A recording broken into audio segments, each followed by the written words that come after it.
একটা ছেলে আর একটা মেয়ে কি আসলেই বন্ধু হতে পারে? যদি হয়েও থাকে তাহলে সেটা কি আসলেই বন্ধুত্ব, ফ্রেন্ডস নাকি ফ্রেন্ডস উইথ বেনিফিটস? উফ, থিংস আর গেটিং কমপ্লিকেটেড। একটা ছেলে আর একটা মেয়ের বন্ধুত্ব মানব সভ্যতার ইতিহাসে একেবারে নতুন একটা ঘটনা, রিসেন্ট একটা ইস্যু। ধরুন পুরো মানব সভ্যতার ইতিহাস যদি 100% হয়, তাহলে নারী আর পুরুষের এই প্ল্যাটনিক লাভের দৈর্ঘ্য বা সময় ব্যাপ্তিকাল মাত্র 1%। বাকি 99% সময়কালের কখনোই কিন্তু নারী এবং পুরুষের যে প্ল্যাটনিক লাভ সেটার কোনো এথনোগ্রাফিক ট্রেস পাওয়া যায় না। যারা জানেন না তাদের জন্য বলি, প্ল্যাটনিক লাভ হলো সেই ভালোবাসা যেই ভালোবাসা কিংবা বন্ধুত্বের মধ্যে কোনো সেক্সুয়াল নিড বা যৌন চাহিদা থাকে না। এখন আসে আসল প্রশ্নে, নারী আর পুরুষ কি আসলেই বন্ধু হতে পারে?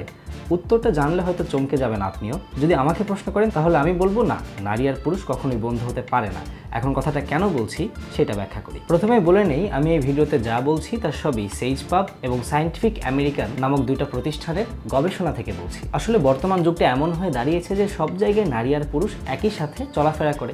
স্কুল লাইফ থেকে শুরু করে একদম চাকরি জীবন পর্যন্ত সব জায়গায় কিন্তু নারী আর পুরুষের যে সহাবস্থান, সেখান থেকে চিন্তা করতে গেলে নারী আর পুরুষের বন্ধুত্ব হওয়াটা খুবই স্বাভাবিক। অর্থাৎ সহজ ভাষায় নারী আর পুরুষের বন্ধুত্ব সম্ভব। কিন্তু একটু আগে যে বললাম আমার মতে সম্ভব না, সেটা কেন? কারণ প্রশ্ন থেকে যায় যে নারী আর পুরুষের বন্ধুত্বের সম্পর্ক কি আসলে নন সেক্সুয়াল কিনা। আর এই প্রশ্নের উত্তর খুঁজতেই সেজ পাব 88 জোড়া বিশ্ববিদ্যালয়ের শিক্ষার্থীকে একটা ল্যাবরেটরিতে ডাকেন এবং কিছু জিজ্ঞাসাবাদ করেন, যেগুলো আসলে ছিল গবেষণামূলক জিজ্ঞাসাবাদ। এবং এই জিজ্ঞাসাবাদ থেকে কিছু চাঞ্চল্যকর তথ্য উঠে আসে। যে জিজ্ঞাসাবাদের উদ্দেশ্য ছিল অপোজিট সেক্সের ফ্রেন্ডের উপরে তার ফ্রেন্ড আসলেই অ্যাট্রাক্টেড ফিল করে কিনা। কৌশলগত এই জিজ্ঞাসাবাদ থেকে জানা যায় বেশিরভাগ পুরুষই তাদের নারী বন্ধুর প্রতি সেক্সুয়ালি অ্যাট্রাক্টেড।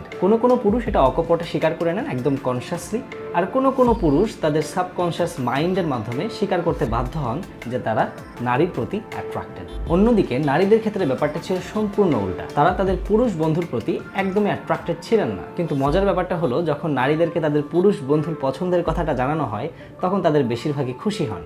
কেউ একটু অবাক হন, কেউ বিশ্বাস করতে চান না, আবার অনেকে মনে করেন যে না, তারা এটা আগে থেকেই বুঝতে পেরেছিলেন যে তাদের বন্ধু তাদেরকে পছন্দ করেন। এখন বলুন, উত্তরটা কি পেয়েছেন?